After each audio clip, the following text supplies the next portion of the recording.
嗨，大家好，我是坦皮树，今天是2025年9月24号。这一期咱们继续聊一聊新能源汽车，聊一聊消费者买了新能源汽车之后的各种尴尬、各种烦恼。有很多消费者买了新能源汽车之后就会遇到很多哭笑不得的事。你比如说如果很不幸你买了某一款这个新能源汽车，结果它的生产厂商倒闭了，那这后面的麻烦事就接踵而至今天第一财经它有篇文章叫《新能源烂尾车困扰100万名车主》，这还不是个小群体据不完全统计，近10年倒闭的车企已涉及数百万名车主。大家也知道你买了一款车，你不很少有人说开个2年就不开了即便你不开，那也不能把它扔了，对不对？你要卖，那还是有人在开，对吧？这辆车它使用的寿命恐怕都是10年以上。但是在这10年过程中这个厂商倒闭了，那这个车的命运将会怎么样？这文章说当哪吒汽车2025年6月正式进入破产程序时，车主们才意识到购入哪吒汽车所享有的质保承诺已变成一张废纸。 4S 店没有配件，想要维修只能去汽修店自费。车主高畅对记者说道。伴随着哪吒汽车陷入经营困境，2025年来多个城市和地区的 4S 店已相继暂停营业，即便是仍在营业的网点也已无法为车主提供维修保养等售后服务。如今自发成立车友互助群，在社交媒体上发帖寻求帮助，超40万名哪吒汽车车主们面临着质保失效、配件难寻，甚至车损保险拒保的情况。那更早之前的威马汽车车主也面临着同样的困境。这10年，中国新能源汽车行业经历了从高速发展到理性洗牌的剧烈震荡，从威马、高和到极越、哪吒等这些新势力品牌，如今留下的不仅是空荡荡的厂房，更有数以万计陷入售后的困境的车主。据第一财经记者不完全统计，近10年倒闭的车企已涉及数百万名车主，原本由企业承担的售后责任，如今已变成了困扰车主们的难题。我在想威马、高和、极越、哪吒这些车主不是最惨，为什么呢？因为他们人数众多人一多无论是维权还是找厂商还是找这种真正的对吧，就找配件，那都有了可能。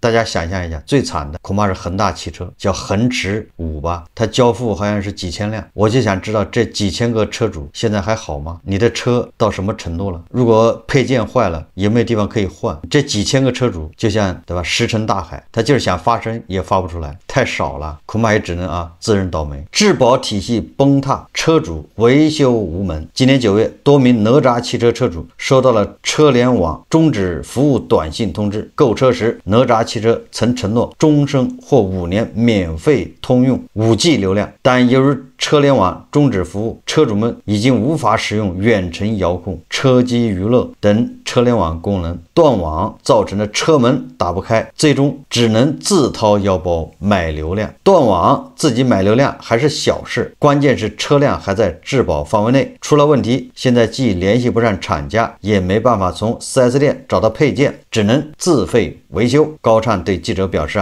车企在停工停产后，全国各地的厂家授权维修网点相继关闭。虽然在部分地区车主还能找到维修网点，但所有维保项目均需自费。此外，一些汽车品牌当初为了卖车，将承诺的终身质保作为营销卖点，如今也已成为泡影。实际上，车企的终身质保有一定的条件，比如一些品牌要求车辆行驶里程不超过3万公里，这是1年类似的限制条件较为常见。汽车售后领域专家宋全业对记者表示对于倒闭车企，这些限制条件更成为一纸空文，连最基本的质保服务都无从谈起。车企倒闭后，授权体系会彻底瓦解，质保会失效，也无人负责售后，车主需自费到社会独立修理厂维修，无其他保障。宋全业表示相较于燃油车，新能源车保养频次和费用都较低。以特斯拉为例，其在中国大规模推出已有5-6年，今年才开始有较多维修需求，部分车辆开始出保。过去5年年，特斯拉车主基本无需在保养上花钱。那这是给特斯拉做广告啊！也正因此，近年来专门做新能源汽车售后业务的汽修店较少。燃油车每5000到1万公里需换机油，2万公里需换刹车油、防冻液、火花塞等，年均保养费2000元。新能源车除充电外，基本无其他保养支出。宋全业说多数新能源车主基本不做保养，但主机厂当初为了卖车承诺一些免费基础保养，也可能会设计一些保养项目，目的是让车主回厂保持联系。这类项目成本较低，基本无需车主花钱。不过因新能源车车身重，启停及刹车灵敏，底盘系统损耗更快，损坏概率较高，而更换底盘的费用与燃油车更换底盘费用相近，这对于新能源车主来说是一笔支出。记者了解到，某新势力陷入破产后，很多车主放弃了自掏腰包做基础保养，不过也有部分车主此前购买延保，这使其权益进一步遭受损失。值得注意的是，新能源车市场竞争激烈，厂家为锁定 4S 店会出台政策，形成一定的封锁，且维修还面临较高的安全风险或技术风险，很多修车厂不敢涉足。要取得新能源维修的厂家授权，需具备相应资质，店面投资通常在500万元以上，甚至1000万元左右，一般修理厂难以承担，且回报周期长，风险不确定。新能源车企相继倒闭后，授权体系已经瓦解，汽修厂不再存在被告的风险，不少汽修店承接了这部分业务，但是汽修店水平参差不齐，费用也不透明，由于别无选择，车主没有议价空间，因此维修成本高昂。宋全业对记者表示厂家一倒闭，那不就树倒猢狲散吗？乱套了。有车主自嘲说待宰的羔羊，动力电池主板出现问题，上不了电，去汽修厂询价，仅拆开电池查看问题，不修也要收1000元。刘山对记者表示，刘山4年前购买了一辆哪吒 V， 这辆车还在质保期内，但现在维修只能自掏腰包，而从车辆出现问题到修好，历时长达1个月时间。刘山起初在当地一家汽修厂进行诊断，得知只有拆开电池才能查看故障，同意后检查问题，经过了15天，最终报价6000元。修不好没车开，车主就跟待宰的羔羊似的，又没有讨价还价的余地。刘山说道，他认为当地汽修店专业性和报价不合理，转而找到了外地的一家汽修店，经历拖车查询问题后，最终把车修好了，最终花费4000元。厂家倒闭后维修难，成本高，是车主们内心真实写照。针对一些修车的小问题，部分车主甚至主动自己动手，或者在电商平台购买配件后再去维修店修理。在汽修店换一个轮胎、轴承，连工带料450元，我自己买个轴承40到50元，工费150元。一名车主对记者表示，在互助群里，车友们互相寻求维修方案，不少车主借鉴了这种方式，甚至自己在网上查询教程，动手修车。这种专业的活还是要交给专业的人，因为车它涉及的是安全，不是说省点钱的事。这个宋全业告诉记者，车企倒闭后，修理厂的配件来源主要有3类，一是原配件厂流通件，比如威马的配件原本采购自外部配件厂，这些配件厂未售完的库存会流向社会修理厂，只是寻找基本能获取。第2类是拆车件，来自报废车辆的拆件。3类是倒闭 4S 店的流通件，即原车企 4S 店体系中未完成流通的配件。此外，还有部分副产配件存在，但新能源车企副产件普遍缺失，副产件仅存在于市场保有量大的车型，因副产生产需靠量大覆盖成本获取利润。新能源倒闭车企车型保有量小，基本上没有副产愿意生产，即便生产也会因销量低而无利润。宋全业对记者表示，也就是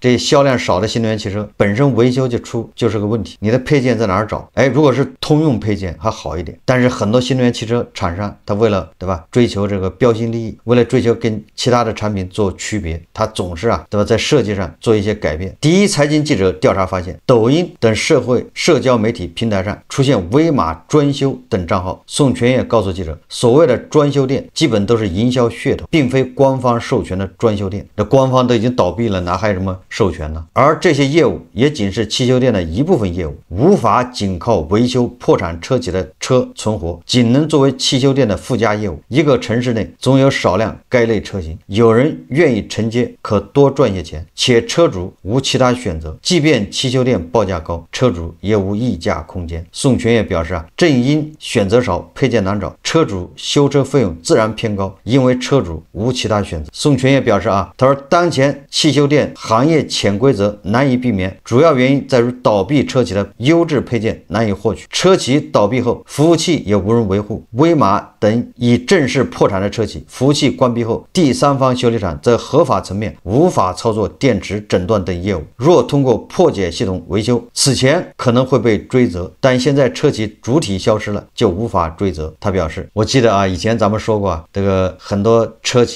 如果你要去别的店去修，那车企还可以告那个修理店，对吧？你要把人车修了，你就等着传票吧。这都是新能源车的弊病对吧？一旦让你指定去哪儿修，那你对吧？你没有选择权利，那你当然就没有议价的权利，那你只能是待宰的羔羊。说此外，值得注意的是，此前广汽菲克退市后该集团承诺继续提供售后维保，广汽30车主也能通过关联方获得配件支持。而新能源车企破产后，与燃油车企有所不同，燃油车发展多年，主机厂、保险公司已博弈数十年，且配件通用力高，竞争充分，价格相对合理。新能源车售后竞争不激烈，主机厂未开放授权，可通过封闭体系维持高配件价格。宋全也表示，也就是很多主机厂他卖车恐怕不赚钱，但是他通过后面的维修获得高额利润，那就相当于你买了个新能源汽车回去，那就相当于买了个爹回去，对吧？你要修的话，你就等着吧，掏钱。说不过途虎养车、天猫养车等平台开始布局新能源专修，通过标准化服务降低技术门槛，部分传统修理厂转型油电兼修，引入新能源汽车诊断设备。但整体来看，目前新能源汽车维修行业仍在等待更好的制度保障。实际上什么意思呢我们现在都看到新能源汽车这个竞争是白热化，对吧？现在这个内卷也加剧，咱们产能每年是5000万辆这个汽车，但是这个好像包含这个燃油车但是实际上我们自己对吧能消化的只有2000多万辆，所以产能严重富裕，内卷加剧，再加上这个主管部门呢是吧号召要求这个缩短上下游供应商的账期，对吧？要避免内卷，所以这个就导致一部分这个新能源厂商面临着像哪吒一样的命运。具体是哪些厂商咱还不知道。现在的咱们主机厂商据说有120多个品牌，大大小小我看有专家说再过个3-5年，实际上只能剩下10几家，也就是说有100家还要关门。那这我就想了，那对我们来说你要想买新能源汽车，那你就得考虑，如果你买了这个车之后，这个厂家倒了、关门、破产，那你该怎么办？表面上看车子我已经买了，但是汽车和房子还不一样，房子你只要一买了，那就是你的，剩下就是你跟物业之间关系。汽车不一样，汽车你买了之后，你跟厂家并没有断绝关系，也就是说你买汽车只是整个的一部分，它这个售后服务还是很重要的一块。这就是第一财经说的，对吧？你把车买了，车企倒闭了，实际上相当于你买车这个行为也是烂尾，和买房子房子没盖完，开发商就爆雷，房子交付不了，那个烂尾楼是一个意思。就不要看你把新车拿到手了，已经可以开了，你就认为这事结束了，没有，因为你在使用车的过程中，厂家还有很多服务在后面，保养、维修、质保等等所以因为主机厂破产倒闭，导致你后面的服务出现问题，虽然你可以通过其他的方式解决，但你也成了这个待宰的羔羊。所以说新能源汽车烂尾，新能源汽车厂商破产，那你买了他这个车的人，这个消费者一样会受到困扰，而且这个困扰还不小。当然了，如果新能源汽车质量好，对吧？有很多人开新能源汽车，他就不需要维修，他就没有维修过，也有。但是可能是你开的时间短，你才买2-3年；第二个也有可能你那厂家还在，所以你没有对这个体会不深。等到你开了4-5年、5-6年，那个厂家又不在了，你那个时候你体会就深了，对吧？每一次维修都是一个考验，都是一个麻烦事。它这个不像油车油车你开到一个当地的一个什么汽配城或者是什么，对吧？那个汽车零部件那个集散地，反正你开去都有人替你整，对吧？很多汽配城啊，它那一个汽修店那个牌子上写的品牌那有10几个，对吧？奔驰、宝马一大堆，全部能修，对吧？有人专修德系车，有人德系、日系一起修，但是新能源汽车这一块就不行啊，是不是未来会好一点？这咱不知道，但是现在肯定是做不到。你要这么整，主机厂商又要告你了。所以对我们消费者来说，你现在就多了一个风险，就是万一你买了这个品牌的车，过2年或者3年它倒闭了，那你就麻烦了。所以我们假如我们要买新能源汽车，我们还得买，未来它不会倒闭，那这个你认为哪一家不会倒闭？这个就带有一定的这个叫博弈性啊。所以说啊，你千万现在不要图便宜，图那个新奇，看到这个厂商推出一个车，我看挺喜欢，我就去买。但是你要考虑到他们家会不会破产，破产了那你就完了，你就买了个爹在手上。这个新能源汽车不光有维修的问题啊，这个新能源汽车还有收费的问题。这个不是咱们黑新能源汽车啊，刚才那个是第一财经报道，这个是法制日报报道啊，这都是大媒体啊。这个法制日报报道说这是9月19号的啊，说20多万买辆车，方向盘加热还得另花钱。我想这个啊，很多网友都深有体会，而且很多网友很容易把它跟别的收费软件混淆。有的人说我也有一个 APP， 虽然不是开车用的，但是我经常对吧，我要打开什么功能，它就要收我钱。我们看看这法制日报怎么说啊，法制日报啊，对吧，要讲法啊。他的报道这么说的，他说花20多万元买的新车，方向盘加热功能居然要单独花钱开通。前不久，天津市民陈先生购入一辆某品牌智能汽车，提车时销售各种夸赞，车辆自带预埋硬件。什么叫预埋硬件？就这个硬件，你这些功能所依赖的硬件都已经在你车里面装上了，就是在设备生产阶段将硬件嵌入，为之后的功能升级预留出空间。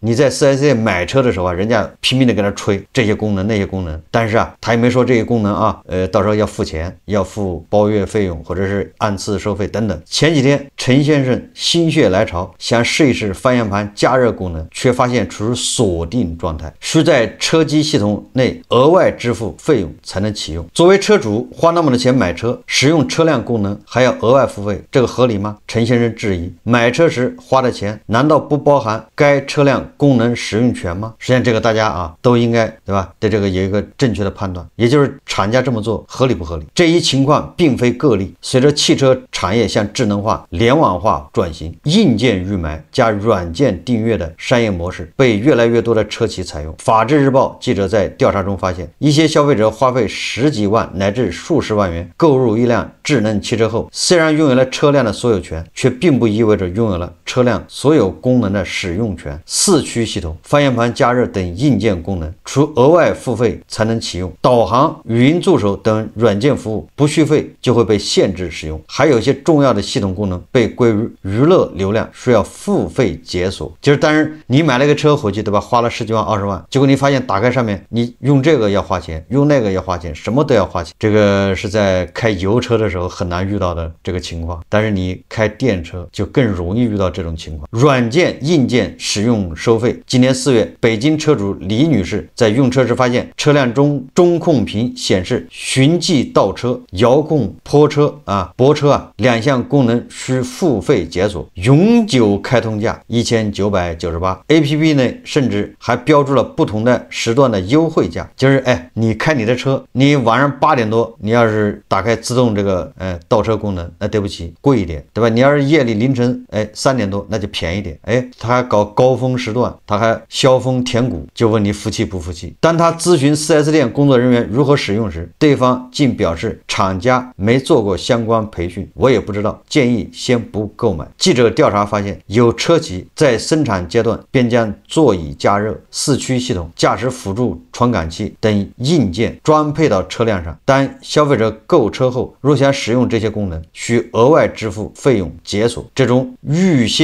先预埋再收费的模式，让不少车主陷入买了硬件却没有使用权的困境。例如某品牌车4驱功能每月收费350元，不论你是否为这些硬件付费，这个预留接口的额外成本都加在你的购买成本里，都要车主承担。以汽车行业从业者告诉记者，以座位加热功能为例，消费者必须花钱才能解锁这项功能，但其制造成本其实已经包含在购买价格里，你付费使用，厂商多赚一笔，你不买，厂商也不亏。除硬件付费为一些车主诟病外，软件付费也让一些车主叫苦不迭。此前某品牌智能汽车遭到许多多车主吐槽流量权益承诺不兑现，起因是车企对基础流量范围的单方面变更。所谓基础流量，指的是维持车辆最基本联网功能的一部分数据，比如远程用手机 APP 开关车门、查看车辆位置和状态等。北京车主张女士告诉记者，购车时销售明确承诺基础流量终身免费，娱乐流量3年免费，且基础流量涵盖语音助手唤醒与控制、在线导航服务、SOS 紧急救援等功能，这些都是比较核心的功能。这个承诺是我买该品牌车的关键因素，毕竟智能车离了流量就像没了眼睛。但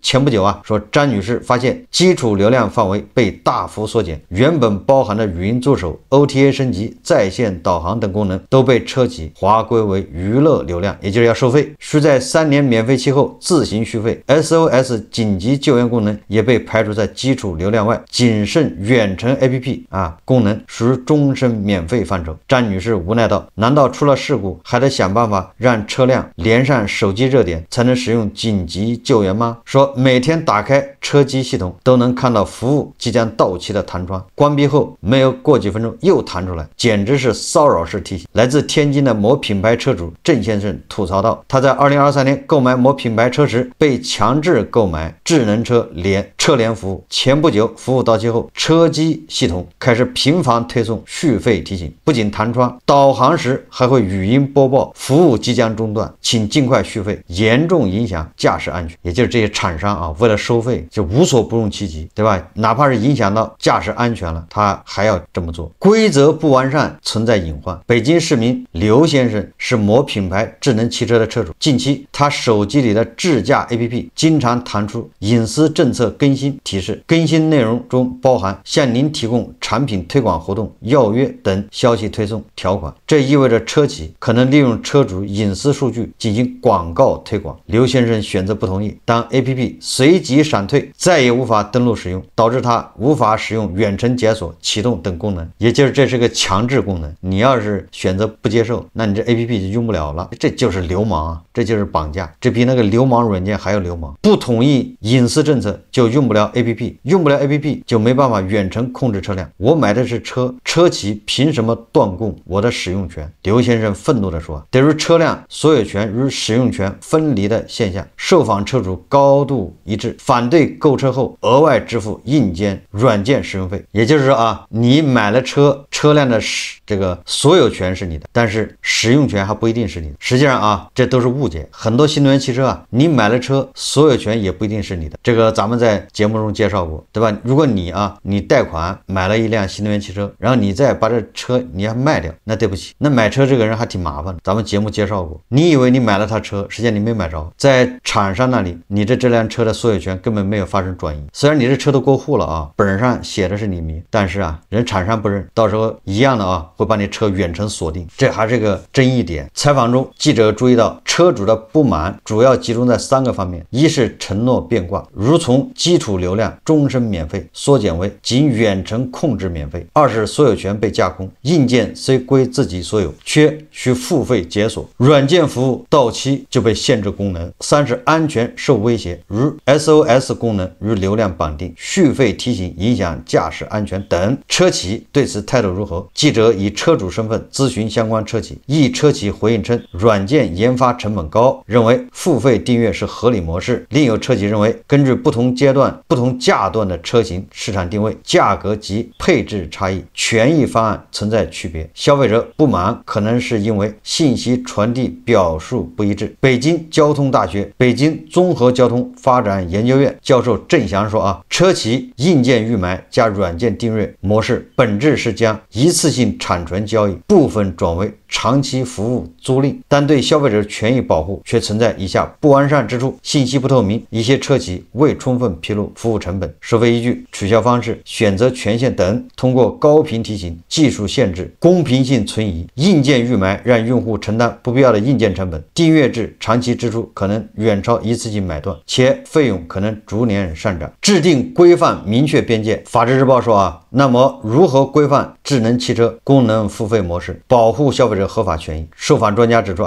目前行业内整体处于标准初步探索但尚未统一状态，定价方面主要由市场供需、成本结构和企业决策决定，建议制定全国统一强制性的行业规范。不管怎么说你作为一个新能源车的车主，你买了个车回去，结果很多功能受限，这个新能源汽车厂商它存在几个问题呢？一个是捆绑销售。什么叫捆绑销售我以那个汽车加热为例我就不用汽车加热这功能，那你为什么把这个汽车加热这个，比如说这个电阻丝，对不对？这些硬件你卖给我干啥？这不就是捆绑销售吗？那人家说我给你提供这加热功能，你冬天坐着不是屁股冷吗？这加热不是暖和吗？这就是捆绑销售。好，那我认了，我付钱买了这个硬件，那你觉得应该给我就有这功能对吧？我有个开关一开，它就能加热你凭什么我每次加热你还收我钱？你在每次加热这过程中，你提供了什么服务？就厂家，你只是提供了解锁功能，对吧？你就是提供个开关，你这玩意儿还收钱？那你为什么不汽车每次启动你得收他3块钱呢？也就是你汽车每次启动我收你3块，那不交3块钱你汽车启动不了。不能这么说这么说有厂家还真这么干，你不要以为他干不出来对吧？每踩刹车一次扣1块钱，对吧？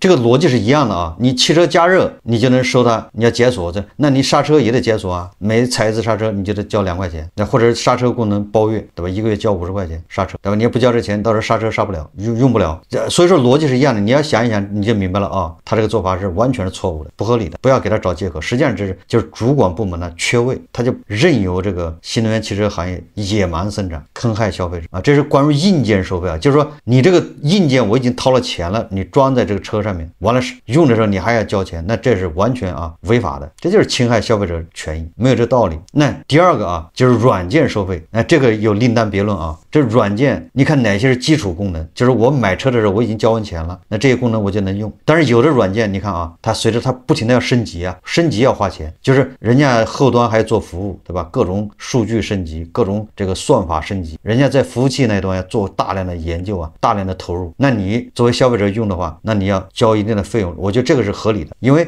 厂商在你车出厂之后他一直在做服务他一直在做升级，这是软件，对吧？软件那你可以不要你有权利选择我不升级，对吧？我出厂是这样，我就这样用也可以但你要升级你就得交钱，没办法，我觉得这个是合理的。就是软件只要涉及到升级，对吧？涉及到这个它后端要提供大量的数据，大量的运算，大量的这个算法，大量的那这个该交钱这个咱们一码说一码但是消费者有权利选择不交，我不用你这功能，不升级。所以这个你看硬件好说，纯硬件的功能你只是给它提供一个按钮就开通解锁，这个没有理由收1毛钱。软件涉及到升级，涉及到提供服务，消费者应该花钱，但是消费者有权利不升级，不升级不影响他使用，他买了的时候你这软件提供什么服务就应该提供什么服务，你不能因为人家不升级，所以你软件整个的就把它踢出去了，对吧？你就不给他用了，这是错误的，对吧？你升级的那部分我不认可，我不交钱。那还有一种什么呢？就是软硬件结合的，对吧？有的硬件呢它需要软件跟硬件配合，对吧？然后这个软件也在升级，提高硬件的这个使用，这种那就是我刚才说的，由这个软件升级需要收人家部分费用，也是一样的，就是消费者有选择的权利，我可以不升级，不升级不影响我使用，我以前对吧怎么用的还是怎么用，你现在算法更高明了，我不要，我要你以前的算法就行，我认可我就花钱升级。所以说这个新能源汽车说白了就是缺管，就是主管部门任由它野蛮发展，就是欠管，这个明显的就是侵害消费者权益。我估计很快新能源汽车你各种功能使用的时候，他就给你谈广告，他就想尽一切办法赚钱，哪怕是牺牲你的驾驶安全、行车安全，他也要这么干，对吧？那个好像是百度还是哪个那个导航不就已经出现了在那个路上出广告了吗？也就是你说中国人把赚钱已经发挥到极致，就是赚钱这个事从你口袋掏钱这个事情他已经发挥到极致，在人们享受新能源汽车带来的一些便捷，对吧？它那个软件操控等等，在感受到这个技术进步的同时由于我们监管缺位，消费者同样也来了很多烦恼和困扰，而这些烦恼和困扰在油车里面是没有的。所以说这个新能源汽车要想走得好走得稳，还是要扬长避短，把它那些缺陷还是要把它管住，要杜绝。所以作为消费者，对吧？你买车的时候你就得考虑是买油车还是买新能源汽车。如果买新能源汽车，你还又得考虑这个厂商要倒闭了怎么办，会不会倒闭如果这个厂商不倒闭，那你就得考虑它后面是不是我每个月还交多少钱，对吧？还有续费，还得怎么样才能正常使用这个车，你都得考虑啊，到处都是坑啊。但销售人员向你吹嘘这些功能那些功能的时候，你一定要问清楚这个收不收费，未来升级要加钱等等啊。如果你条款变更，这责任归谁？这哪是卖车给你啊，这简直是卖个陷阱给你啊，卖了个套子套在你的脖子上。好，这期节目啊，我们就聊到这里，感谢大家收看。如果喜欢我的节目，欢迎订阅转发，也可以在下方留言评论，谢谢大家。